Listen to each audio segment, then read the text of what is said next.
meus irmãos, a quarta etapa do ciclo do pecado oculto é o apedrejamento. Diga apedrejamento.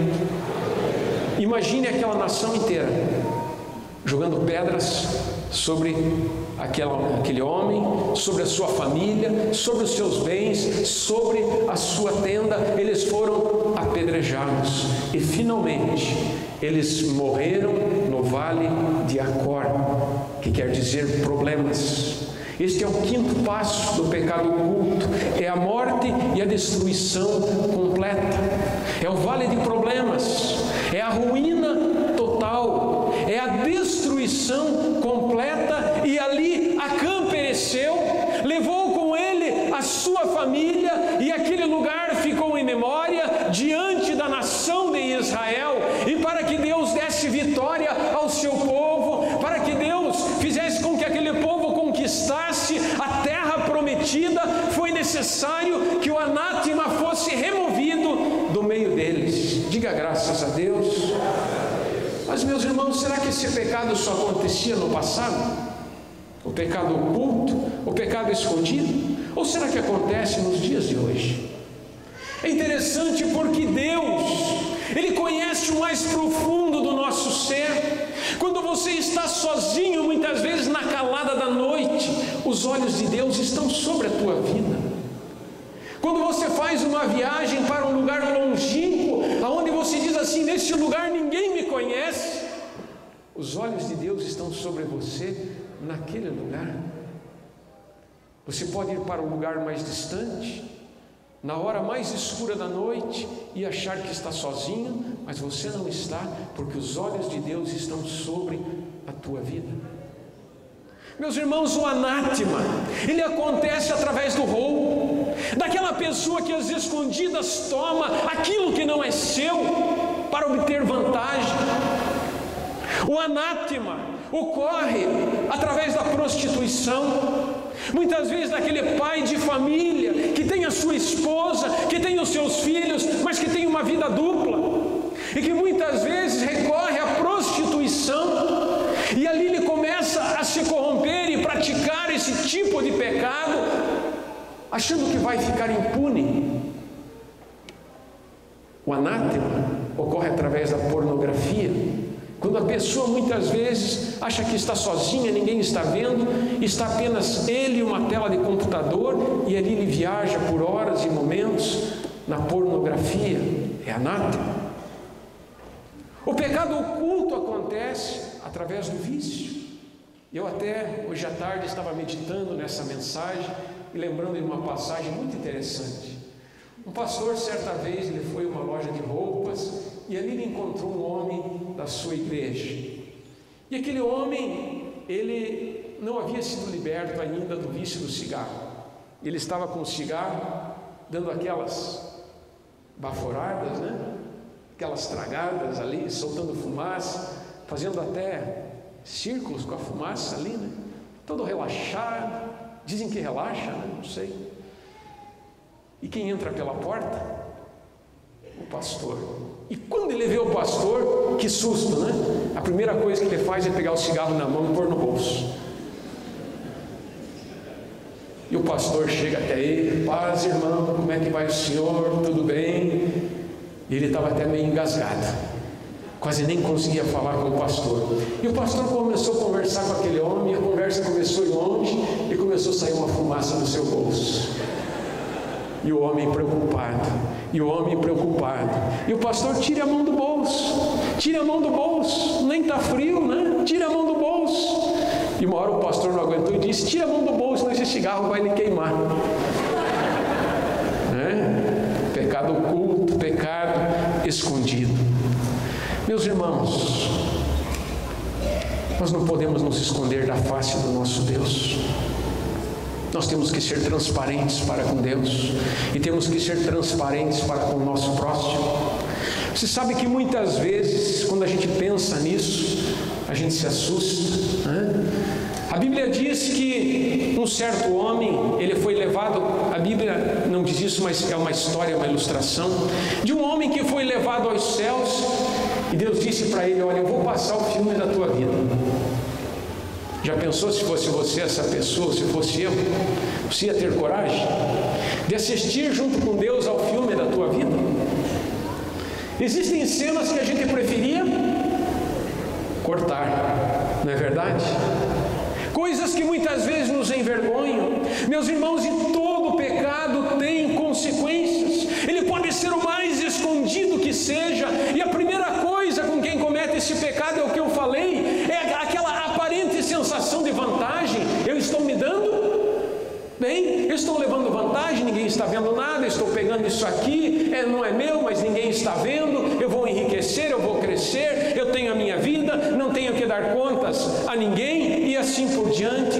Mas a pessoa que entra nesse ciclo, de repente ele começa a ter derrota na sua vida, e tropeçar em coisas que ele já havia vencido, tropeçar muitas vezes em coisas pequenas na sua vida, e além dele, aqueles que estão próximos também começam a ser atingidos. Não foi assim que aconteceu com Jonas? Jonas estava fugindo de Deus. A Bíblia diz que ele desceu pelo menos 3 vezes. Ele desceu a Jope, ele desceu ao navio, ele desceu ao porão do navio, e ele estava ali escondido, mas Deus estava enxergando Jonas naquele lugar. Depois disso ele ainda desceu para o ventre daquele grande peixe. E por causa de Jonas, que estava escondido ali, os marinheiros daquele navio estavam também correndo risco, estavam à beira da morte. Então o pecado oculto atinge não apenas aquele que o pratica, mas começa a trazer consequências para as pessoas que estão ao lado daquele que pratica o pecado. E uma coisa eu te digo, uma hora a vergonha da exposição vem.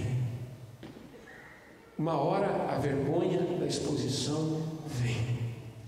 Meus irmãos, e como é triste quando você está muitas vezes atendendo uma família, e aquela senhora chega, o homem muitas vezes está do seu lado, e aquele homem tem que confessar diante da sua própria esposa que estava mantendo um caso fora do seu casamento.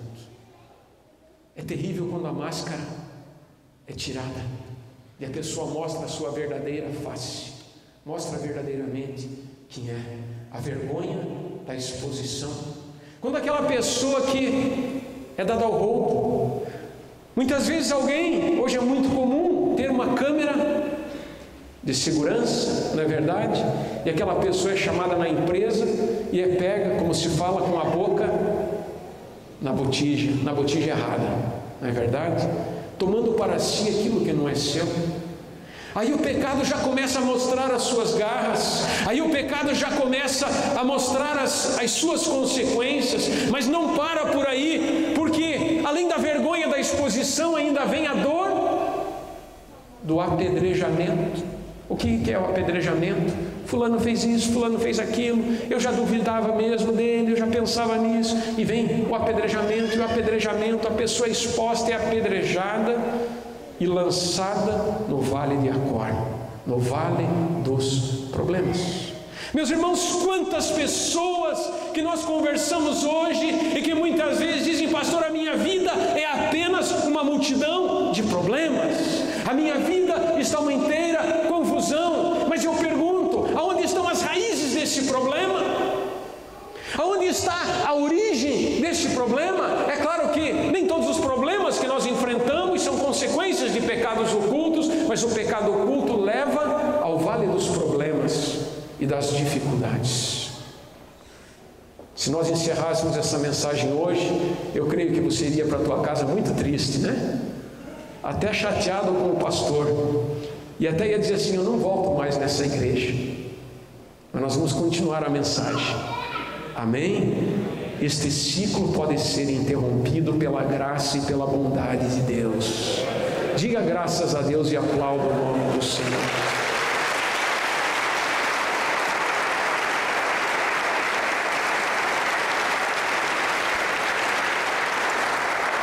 Eu quero te dizer nesta noite que Deus é misericordioso. O nosso Deus é um Deus de amor, é um Deus de bondade, é um Deus de misericórdia. Nós vivemos na dispensação da graça, onde nós temos o Espírito Santo habitando conosco nesta terra, e é o Espírito Santo que convence o pecador do pecado, da justiça e do juízo. E o Espírito de Deus está aqui nesta noite para te tirar deste ciclo pecaminoso, para romper este ciclo na tua vida, se porventura ele já está dentro de você. Mas o que é que eu faço para mudar isso? O que é que eu faço para que esse ciclo seja então cortado na minha vida? No livro de Provérbios, capítulo 28, verso 13, nos diz: o que encobre as suas transgressões nunca prosperará, mas o que as confessa e deixa alcançará misericórdia. O que as confessa e deixa alcançará misericórdia. Então existe saída para a nossa vida.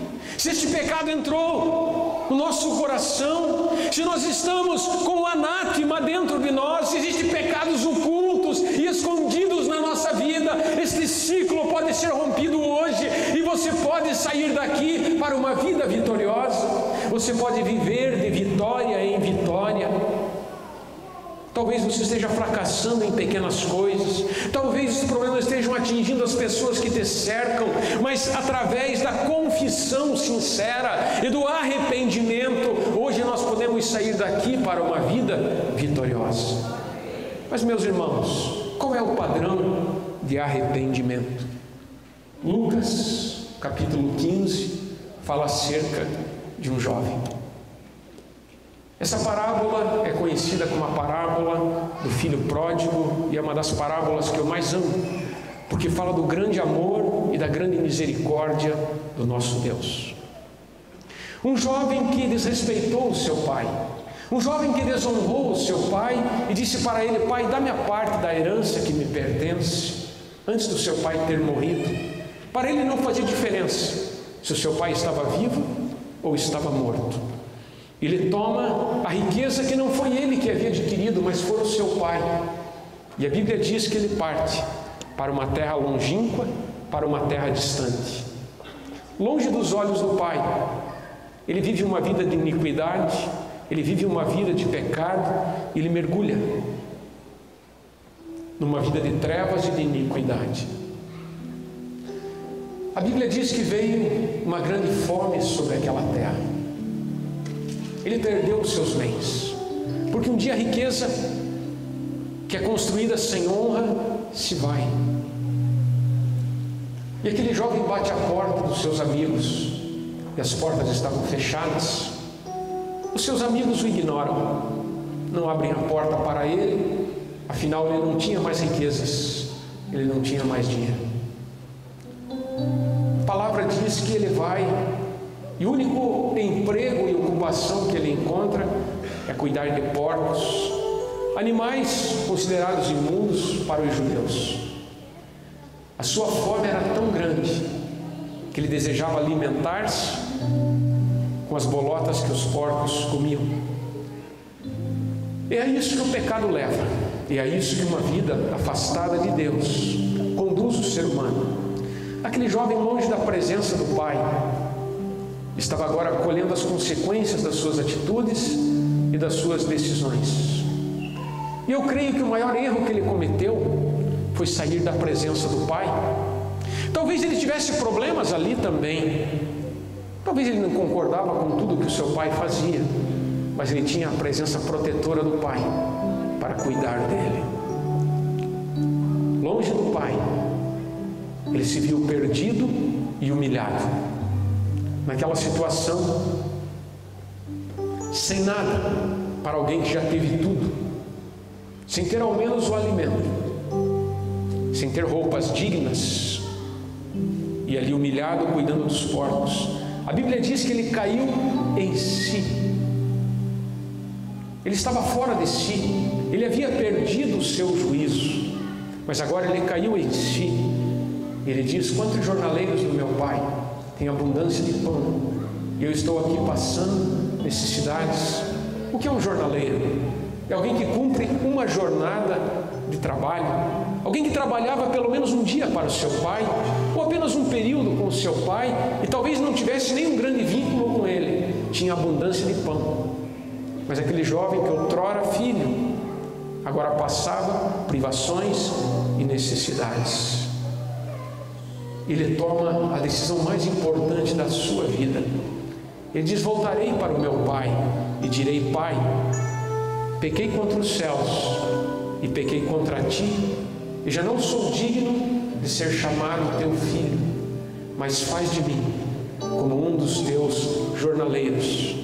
Ele não pede nem para ser recebido como filho, mas ele desejava apenas estar agora na presença do Pai, nem que fosse para ser um serviçal ou um funcionário, porque a presença do Pai é maravilhosa.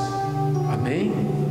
Na presença do Pai existe honra, na presença do Pai existe provisão, na presença do Pai existe segurança. E aquele jovem almeja a presença do Pai. Talvez a caminhada de volta seria uma caminhada humilhante para ele, porque quando ele saiu da casa do Pai, ele saiu arrogante, talvez pisando a passos firmes e com o seu queixo levantado. Como voltaria ele agora humilhado e envergonhado? Mas a dor da separação e a tristeza da humilhação não se comparava a estar novamente na presença do Pai. Por isso ele decide fazer o caminho de volta, enfrentar as críticas, enfrentar a humilhação, e ele chega diante do Pai. E a palavra de Deus nos diz que aquele pai estava assentado, olhando ao longe, o que nos dá a entender que por muito tempo esse pai esperava a volta do seu filho. Por muito tempo ele almejava isso, porque sabia que longe dele, esse jovem não conseguiria nada na sua vida. E quando este pai o vê, ao longe, roupa rasgada, talvez sujo, cabelo desgrenhado, mas ele notava que, mesmo naquela situação, aquele rapaz ainda tinha algo que o fazia lembrar do seu filho. E por isso ele corre ao seu encontro. Ele abraça aquele rapaz, coloca uma sandália nos seus pés, coloca um anel no seu dedo, manda que traga um bezerro cevado e faz uma grande festa. E diz: este meu filho estava morto e reviveu, estava perdido e foi achado. Por isso, comamos e nos alegremos. Ele promove a grande festa do retorno do seu filho. Amém? O Pai te espera nessa noite. Talvez o pecado encontre um lugar na tua vida. Eu gostaria que você curvasse tua cabeça agora e que você sondasse o teu coração. Sonda o teu coração nessa noite. Para Deus, você pode tirar as máscaras, porque Ele conhece o teu interior, Ele conhece o teu assentar, Ele conhece o teu levantar. Dos olhos de Deus, dos olhos do Pai, nada nós podemos esconder. O que temos feito com a nossa vida quando estamos longe do olhar das pessoas? Como tem sido o nosso comportamento? Que tipo de palavras têm saído dos nossos lábios? Que tipo de olhares nós temos dado quando estamos sozinhos nas ruas ou assistindo a um programa de televisão? Que tipo de coisas nós temos emprestado os nossos ouvidos para ouvir? Que tipo de atos nós temos praticado quando estamos longe das pessoas que conhecemos? Sonda o teu coração nessa noite. O Espírito de Deus está falando contigo. Como está a tua vida? Tem sido uma vida vitoriosa? Você tem alcançado vitória? Você tem alcançado êxito na tua vida? Você tem vivido de vitória em vitória? Ou será que existem coisas que você precisa abandonar nesta noite? Aquele jovem errou quando saiu da presença do Pai. E quantas vezes nós procuramos motivos e mais motivos para sair da presença dEle? Não viemos mais à casa de Deus, perdemos alegria em fazer a obra do Senhor. Nas nossas bocas não existem mais palavras de louvor, apenas a murmuração, a crítica, a dúvida.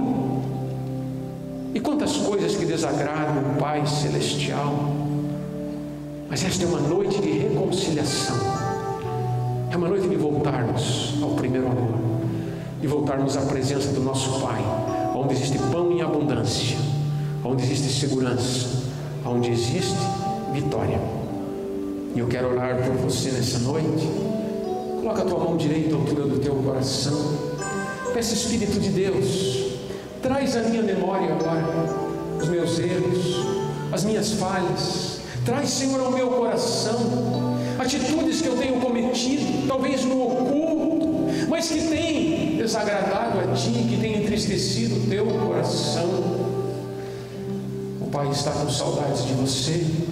Talvez há quanto tempo o Espírito Santo deseja estar mais perto, e que você volte a sentir a paz, a alegria que vem do Senhor, o gozo do Espírito de Deus. Vamos voltar ao primeiro amor.